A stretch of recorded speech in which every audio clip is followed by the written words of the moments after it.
입니다. 우리가 5월 가정의 달을 지나고 있는데요. 이 땅을 천국으로 만드는 세 마디로 모처럼 다시 한번 서로를 축복하며 인사했으면 좋겠습니다. 사랑합니다. 감사합니다. 미안합니다. 그렇게 말로만 하지 않고 따뜻하게 손을 한번 잡고 내 아내의 손을 잡고 형제의 손을 잡고 그렇게 고백했으면 좋겠습니다. 사랑해, 고마워, 미안해. 이 한 달을 지나면서 그런 고백이 우리들 가운데 있어지기를 원합니다. 사람의 마음의 문을 열고 사람과 사람을 친밀하게 연결시켜주는 바로 사랑의 터치가 있다라고 이야기합니다. 우리 자녀들을 그냥 말로만 칭찬하고 축복하는 게 아니라 그렇게 머리를 쓰다듬고 또 그렇게 피부로 접촉하면서 그에게 사랑의 고백을 할 때 그의 마음이 정서가 안정되어진다.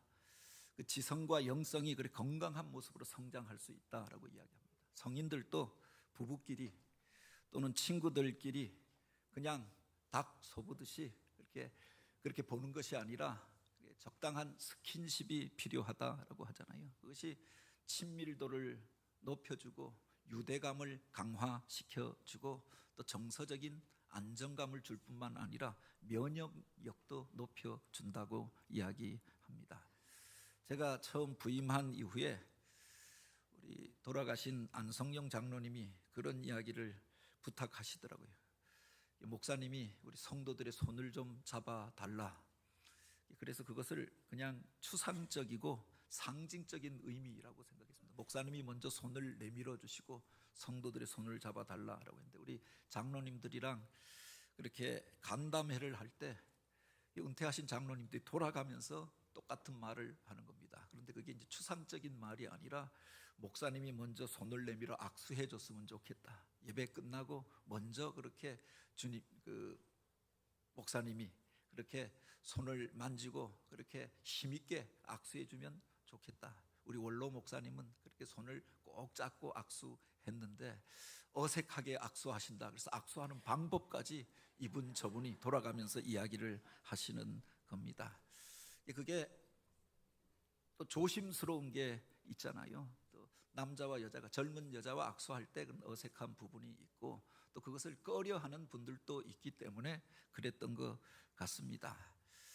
그리고 실제적으로 오늘 우리가 그렇게 세상 살면서 많은 부분들이 또 병으로 약한 분들이 다른 사람과 이렇게 손을 잡는 것 이런 것들에 대하여서 또 예민하게 생각하시는 분들도 있죠. 그래서 조심스러웠는데 성도들이 참으로 하나가 되기 위하여서 서로가 서로의 손을 붙잡는 것 그냥 건성으로 이렇게 잡고 지나가는 것이 아니라 힘있게 잡고 또 그들을 축복하고 사랑의 고백을 나누는 것 그게 오늘 우리가 하나 되어져 가는 과정이라고 생각합니다.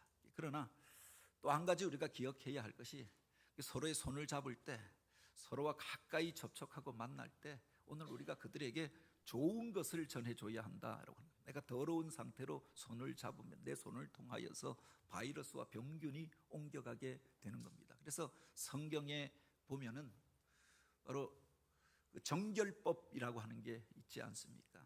주님 앞에 나올 때 또 식사하고 교제할 때 먼저 너희가 손을 씻으라라고 하였습니다.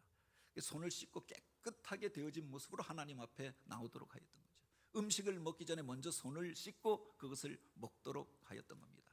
우리 자신을 지키고 건강한 공동체를 지키기 위하여서 오늘 우리에게 가르쳐 주셨던 법이 아닙니까?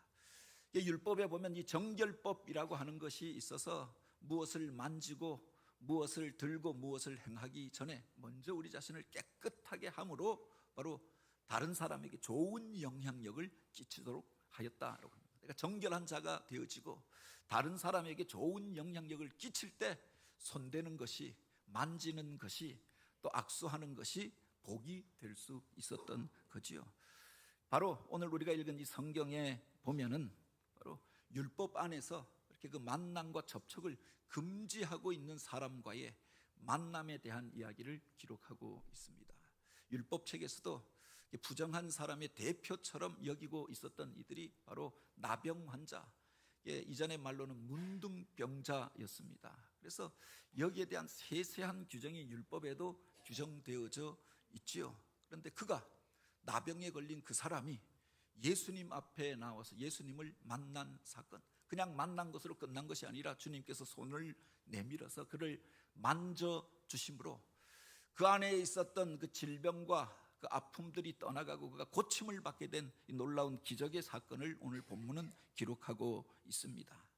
일반적으로 이 나병이라고 하는 것은 접촉을 통하여서 전염되어지는 것으로 알려져 있습니다. 그러니까 나병에 걸린 사람, 문둥병에 걸린 사람과 접촉하는 것, 이것을 성경에서 아니면 일반적으로 엄격하게 그렇게 금지하고 있었다라고 하는 겁니다. 누군가를 통하여서 그도 바로 이 나병에 걸리게 되어졌을 터인데, 이 병균이 그 안에 들어오게 되어지면 발진이 나타납니다. 그리고 코막힘과 출혈 현상이 나타난다라고. 처음에는 무슨 감기인가 몸이 좀 안 좋은 것 같아 정도로 끝났는데 몇 달이 지나면은 바로 감각이 그렇게 무뎌지게 되어지는 겁니다. 무감각이 오고 또 신체의 일부에 마비가 오게 되어지는 겁니다.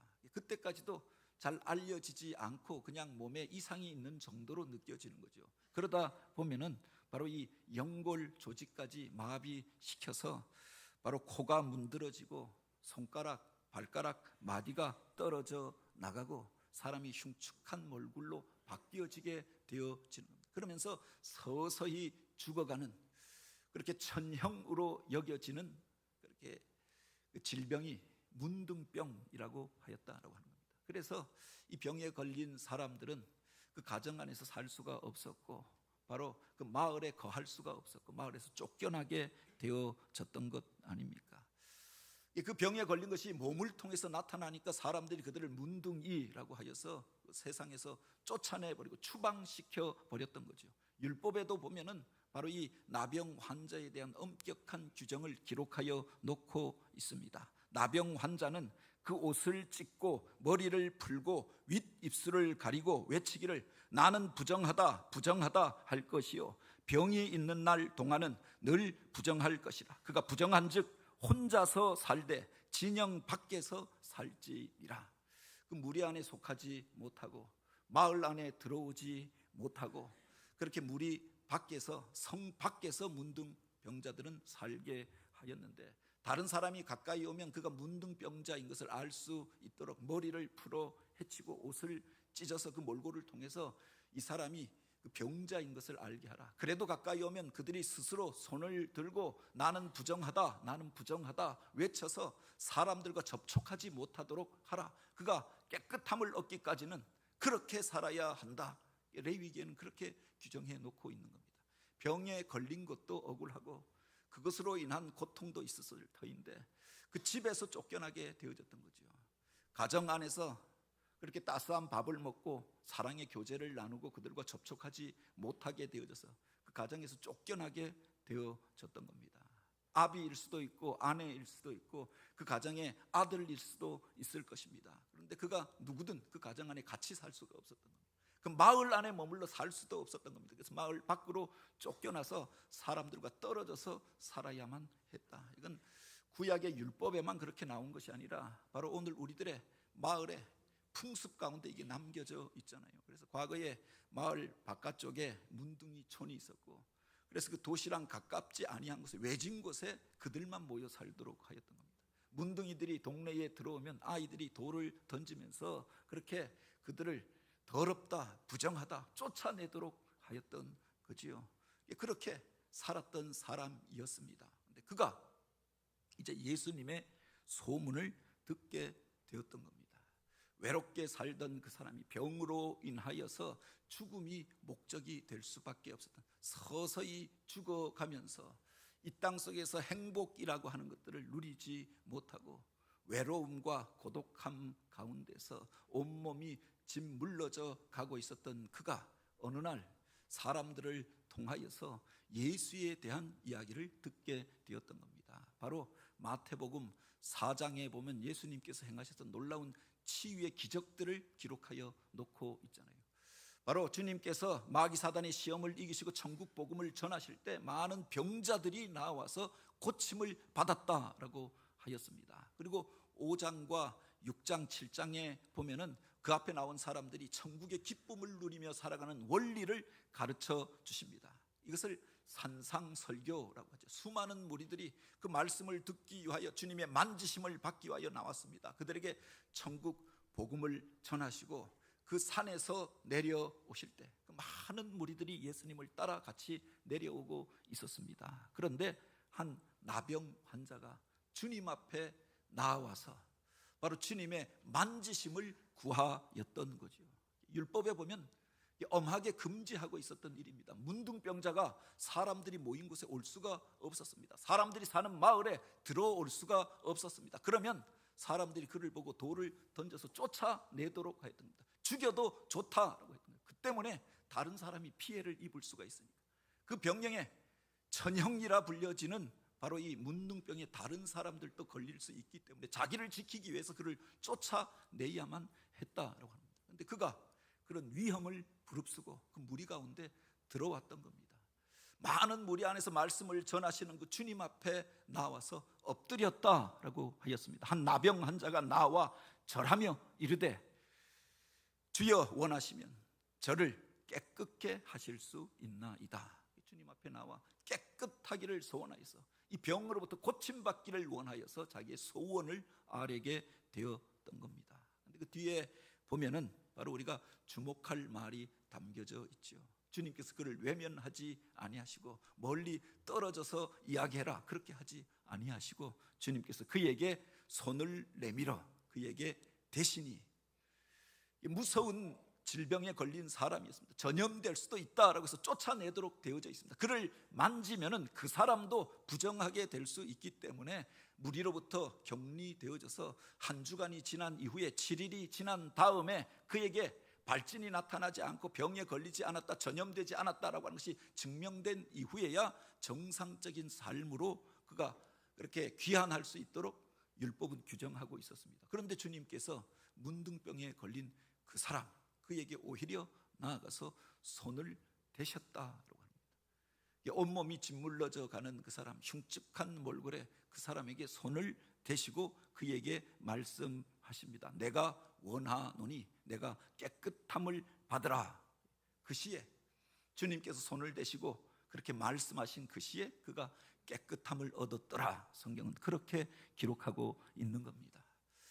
바로 여기서 우리가 주목할 말이 주님께서 손을 내밀어 그를 만져주셨다. 손을 대시니라고 하는 말입니다.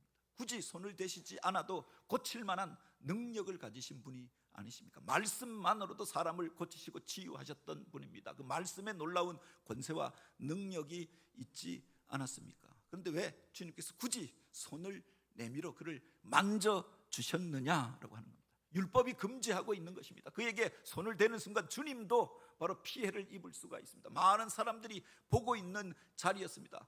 바로 그 사람도 부정하게 되었다라고 그렇게 비난받을 수 있는 상황이었습니다. 율법을 깨뜨렸다라고 공격당할 수도 있는 상황이었는데 주님께서 굳이 손을 대시고 그를 깨끗하기를 원하노라라고 선언하였던 겁니다. 왜 그에게 손을 대셨겠는가라고 합니다.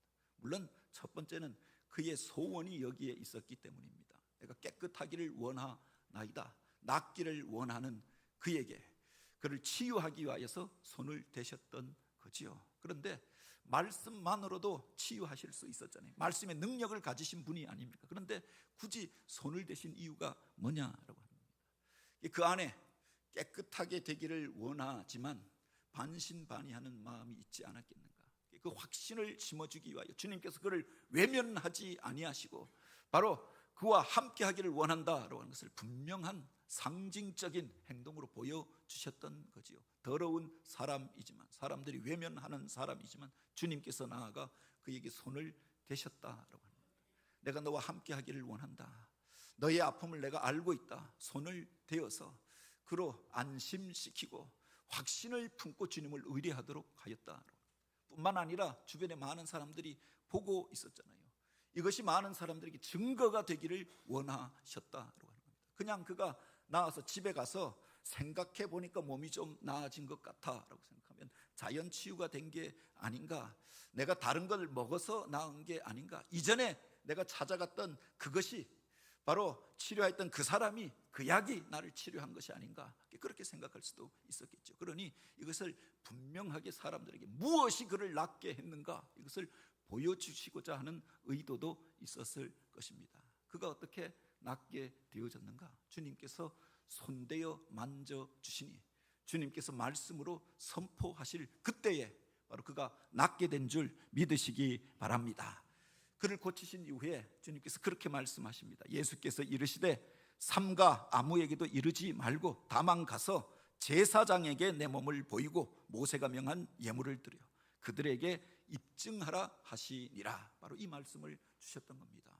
나았으면 이제 그냥 돌아가서 자유롭게 살아라, 그렇게 끝난 게 아닙니다. 그에게 제사장에게 가서 예물을 들고 가서 내가 깨끗함을 얻은 것을 보여주고 이것을 입증하라라고 말씀하였던 겁니다. 구약의 율법을 무시하지 아니하였습니다. 그 시대에 바로 그 마을에 지도자가 되어졌던 사람이 제사장이 아니었습니까? 이게 바로 이스라엘은 종교 중심의 사회였고 율법 중심의 사회였습니다. 그 율법 안에 규정하고 있기를 사람이 이런 증상이 나타나면, 몸에 발진이 나타나고 바로 이런 현상이 있으면 그는 제사장에게 가서 진단을 받을지니 제사장이 바로 그가 문둥병이라고 생각되어지면 그를 그 집에서 나오게 하고 그 마을에서 쫓아내고 그가 머물렀던 그 모든 것들은 태워버리고 바로 덮어버리고 그 집에는 사람이 살지 못하도록 할 것이며 제사장에게 이 놀라운 권세를 주었다라고 하는 겁니다. 바로 그 제사장 때문에 그가 그 마을에 거하지 못하게 되어졌습니다. 문둥병 진단을 받고 쫓겨나게 되어졌던 계기가 되어졌습니다. 그런데 그가 이제 치유되어지고 회복되어졌던 것 아닙니까? 치유하고 회복을 선언할 고난도 제사장에게 있었다라고 합니다.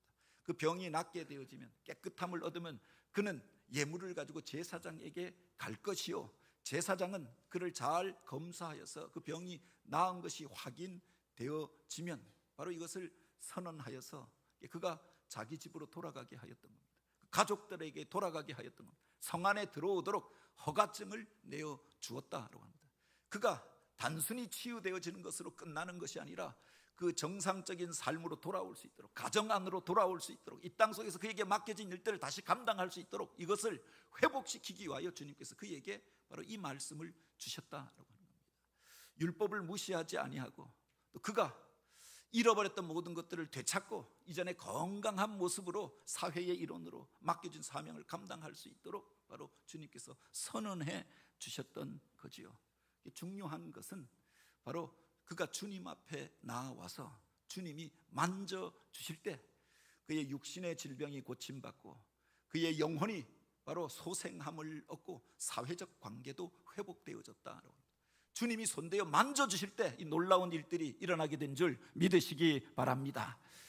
흔히 사람들이 기적을 만들어가는 손을 가리켜서 마이더스의 손이라고 이야기합니다. 요사이 주식들이 많이 오르고 그것 때문에 그렇게 재산이 2배, 3배씩 그렇게 그 불일 듯 일어나게 된 사람들이 있다라고 하잖아요. 그래서 그 주식 투자를 잘하는 사람들을 가리켜 마이더스의 손이라고 이야기합니다. 모두가 다 그렇게 주식에 투자해서 돈 버는 게 아니죠. 어떤 사람은 손해만 보고 끝나는 사람도 있잖아요. 그런데 그 사람에게 맡기면, 그가 손대면 바로 그렇게 황금을 만들어가는 손이 있더라라고 하는 겁니다. 이 말의 유래가 되어지는 신화가 있습니다. 바로 그리스 신화에 보면 미다스, 마이다스라고 하는 프리기아의 왕이 있었습니다. 술의 신이라고 일컬어지는 디오니소스, 흔히 우리가 바카스라고 이야기하죠. 그에게 찾아갔을 때 바로 이 디오니소스가 그에게 이야기합니다. 내가 너에게 무엇을 하여 주기를 원하느냐, 너의 소원이 무엇이냐라고 이야기할 때 바로 이 미다스가 그렇게 이야기합니다. 내가 손대어 만지는 그 모든 것들이 황금으로 변했으면 좋겠습니다. 바로 그 소원을 이야기하였던 겁니다. 부자가 되기를 원하였고, 그냥 일국의 왕 정도가 아니라 부강한 나라의, 부유한 나라의 왕이 되기를 원하였던 거죠. 그래서 내가 손대는 모든 것들이 황금이 되기를 원하노라 라고 소원하였는데, 바로 그런 능력을 그가 그날로부터 얻게 되었다라고 하는 겁니다. 그가 만지는 모든 것들이 황금으로 변하였던 겁니다. 이것을 만지면 이게 반짝반짝 빛나는 황금으로 변하였습니다. 컵을 만지면 그 컵이 황금 잔으로 바뀌어졌던 겁니다. 놀라운 기적이 일어납니다. 사람들이 기적의 손이라고, 그래서 마이더스의 손이라고 말하게 되어졌던 거죠. 그런데 시간이 지나면서 이게 꼭 좋은 것만 아니다라고 하는 것을 그가 깨닫게 되어졌던 겁니다. 그가 음식을 먹으려고 좋아하는 그 음식에 손을 대었는데, 그 음식이, 그 떡이, 그 빵이 황금으로 변해버렸던 것, 먹을 수 없는 것이 되어졌다. 그냥 빛나는 것들, 팔면은 무엇인가 돈이 될까? 근데 먹을 수는 없게 되었다. 사랑하는 딸이 왔습니다. 너무 사랑해서 그를 그렇게 품어주고 안아주었는데 그 딸이 황금으로 변해버린 겁니다. 바로 그가 생명을 잃어버리고 죽게 되어졌다라고 하는 겁니다. 처음에는 축복의 손이다라고 생각했는데, 이제 내가 놀라운 부와 영광을 얻게 되었다라고 생각했는데, 그가 손대는 것마다 바로 이런 죽음의 일들, 저주의 사건들이 같이 나타나게 되었다라고 합니다. 우리가 세상을 살아갈 때 이런 일들이 왜 없느냐라고 합니다. 내가 잘 되기를 원합니다. 애쓰고 수고하였습니다. 그래서 내가 원하는 대로 되어지는 것 같은데 그 결과를 보면 그게 결코 행복이 아니라, 천국을 만드는 것이 아니라, 그것 때문에 바로 오늘 우리가 가지고 있었던 소중한 것들을 잃어버릴 때가 얼마나 많이 있느냐. 부자가 되기를 원하여서 밤잠 자지 않고 일하였습니다. 돈은 벌었습니다. 근데 건강을 잃어버렸습니다. 돈은 많아졌습니다. 그것 때문에 가족들끼리 바로 그 재산을 놓고 불화하며 싸우게 되어졌던 겁니다. 바로 겉으로 보기에는 마이다스의 손처럼 보여졌는데, 바로 이것이 저주의 손, 죽음의 손이 될 수도 있다라고 합니다. 때때로 집에서 무엇이 고장나면 우리 집사람이 한번 좀 만져보라고 이야기합니다. 선풍기를 켜야 하는데 이 선풍기가 잘 돌아가지 않는다, 한번 만져보라라고 해서 제가 만졌다가 풀어는 놓았는데, 나사는 다 풀어놓았는데 조립이 되어지지 않는 겁니다. 그래서 내다 버려라. 드라이기가 바람이 약해진 것 같아. 그래서 고쳤으면 좋겠다. 그래서 뜯었는데 이제는 아예 바람이 나오지 않는 겁니다. 그래서 우리 집사람이 마이더스의 손이 아니라 마이너스의 손이라고도 이야기합니다. 그래서 제가 이야기하죠. 그러게 왜 나한테 고쳐보라 했느냐. 전문가한테 가져가야지. 전문가한테 가져가야 하는 겁니다. 내가 하려고 하는 것이 아니라 내 손으로 고쳐보려고 하다가 그것을 망쳐버리는 경우가 얼마나 많이 있느냐. 내 방법으로, 내 지식으로, 내 경험으로 만지고 고치고 주물럭거리다가 오히려 이것이 덧나서, 그래서 쓸 수 없는 것들이 되어지는 경우가 얼마나 많이 있습니까? 내 자녀인데 그가 잘 되기를 원하여서 이것도 시켜보고 저것도 시켜보았습니다. 그래서 그를 바쁘게 돌렸습니다. 돈도 많이 투자했습니다. 심혈을 기울였습니다. 그런데 나중에 아이가 부모를 원망하는 겁니다. 그때 너무 힘들었다. 엄마 때문에 힘들었다. 부모님 때문에 너무 힘들었다. 그때가 제일 불행했던 시기였다. 이렇게 이야기하는 겁니다. 이게 얼마나 서운합니까? 내 손으로 무엇을 한번 해보려고 하다가 그것을 망쳐버린 경험들이 왜 우리들 가운데 없느냐라고. 중요한 것은 바로 그 연약하여진 그것을, 문제가 있는 그것을 문제의 해결자가 되신 그분 앞에 가져 나와야 한다. 바로 너의 길을 여호와께 맡기라. 그러면 그가 이루시고 라고 했습니다. 너의 무거운 짐을 여호와께 맡기라 라고 했습니다. 내 염려하는 것들을 주께 맡기라 라고 했습니다. 문제의 해결자가 되신 주님 앞에 가져 나와야 고침받게 될 줄 믿으시기 바랍니다. 오늘 본문에서 천형이라 여겨지던 문둥병으로 고생하던 그 사람이, 사람들로부터 격리되어져서 그 마을에 들어올 수 없었던 사람이, 비참한 가운데 죽음이 목적이 되어진 삶을 살던 그 사람이 어떻게 고침받고 치유함을 받고 회복되어져서 바로 행복한 삶을 살게 되어졌는가? 본문에 보면 그렇게 기록하지요. 바로 한 나병 환자가 나와 절하며 이르되 주여 원하시면 저를 깨끗하게 하실 수 있나이다 하거늘. 그가 주님 앞에 나와 절하였다라고 했습니다. 절하다라고 하는 말이 한자로 보면 배 아닙니까? 바로 경배하다, 그분을 높여서 절하는 것, 이게 경배입니다. 예배하다, 예를 갖추어서 주님 앞에 절하는 것을 가리켜 예배한다. 주님을 높이고 내가 주님 앞에 복종하고 주님 뜻대로 살기를 원하나이다 고백하며 나아가는 것을 가리켜 예배하다라고 말하는 거죠. 바로 그가 주님 앞에 나와서 그냥 단순하게 절하였던 게 아니다. 주님을 높이고 바로 주님을 예배하는 그를 주님께서 만나주시고 축복하여 주신 줄 믿으시기 바랍니다. 특별히 주님을 향하여 그가 그렇게 부르잖아요. 주님이 원하시면, 주여, 주님이 원하시면 저를 깨끗하게 하실 수 있나이다. 바로 예수님을 가리켜 주라고 부르는 겁니다. 다른 사람들은 아직 예수님을 가리켜 선생이라고 이야기했습니다. 내가 갈 길을 그냥 따라가야 할 좋은 것들을 가르치는 존재 정도 생각했습니다. 그런데 그는 내 인생을 바꿀 수 있는 분, 내 인생의 주인이 되어 주시는 분, 내 삶의 주관자가 되시는 분이라고 고백하면서 주여라고 불렀던 것들, 주님이 원하시면 내가 깨끗함을 얻을 수 있나이다. 믿음의 고백을 가지고 나아갔던 거예요. 주님 앞에 그런 능력이 있음을 믿고 주님 앞에 맡겼더니 주님께서 그에게 개입하게 되었다라고 하는 겁니다. 우리 주님은 인간의 외적인 조건을 가지고 우리를 차별하지 아니하십니다. 한국인이나 유대인이나 이스라엘 사람인이나 이방인이나 남자나 여자나 어린아이나 어른이나 노인이나 또는 잘 사는 사람이나 못 사는 사람이나 차별하지 아니하셨습니다. 예수님의 제자 가운데 잘 사는 사람도 있고 못 사는 사람도 있고 많이 배운 사람도 있고 불학무식한 사람들도 있지 않았습니까? 남자들도 있었지만 많은 여인들이 또한 주님을 따르고 그 은혜를 덧입게 되어졌습니다. 어린아이들이 내 앞에 오는 것을 금하지 말라, 그들을 기뻐하시고 어루만져 주셨습니다. 그런데 주님께서 차별은 하지 아니하시지만 구별하여서 사람들을 만났다라고 하는 겁니다. 믿음으로 그 앞에 나온 그 사람들을 기뻐하시고 그들에게 손을 대어 주시고 그들을 축복하신 줄 믿으시기 바랍니다. 주님의 옷자락만 만져도 내가 낫게 될 줄 믿나이다. 소원을 가지고 나왔던 그 여인이 고침을 받게 되어졌던 거죠. 주님이 말씀만 하여도 내가 바로 낫게 될 줄 믿나이다. 그 믿음으로 바로 놀라운 고백을 올려줬던 그 사람이, 그의 가족이 구원함을 얻게 되었다라고 합니다. 이어지는 구절에 보면 백부장 하인의 치유 사건이 나오잖아요. 여기에 보면 실제로 주님께서 가서 그를 만져준 게 아닙니다.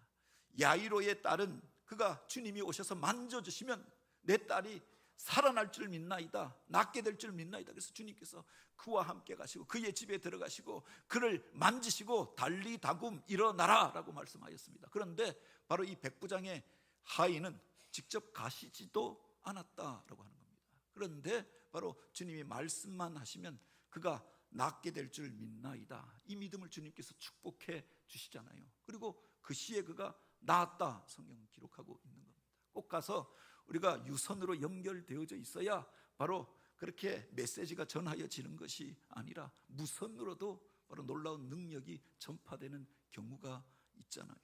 중요한 건 무엇인가? 믿음으로 주님 앞에 맡긴 사람이, 믿음으로 주님과 연결되어져 있는 그 사람이 주님께서 바로 그에게 손대어 주심에 그가 낫게 된 줄 믿으시기 바랍니다. 성경 안에서 주님의 손이라고 하는 말은 성령이라고 하는 말로 해석되어지기도 합니다. 에스겔이 여호와의 영이 내게 임하시니 주님의 권능의 손이 나를 붙드심이라 라고 이야기합니다. 여호와의 영 그리고 주님의 권능의 손을 동일한 말로 표현하고 있는 겁니다.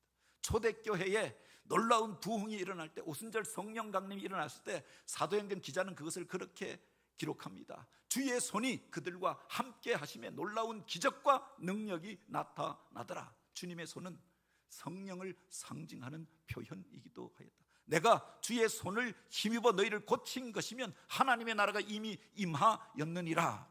누가 복음에 보면 이것을 주의 성령이 바로 너희에게 임하였으면 하나님의 나라가 이미 임하였느니라, 그렇게 기록하여 놓고 있는 겁니다.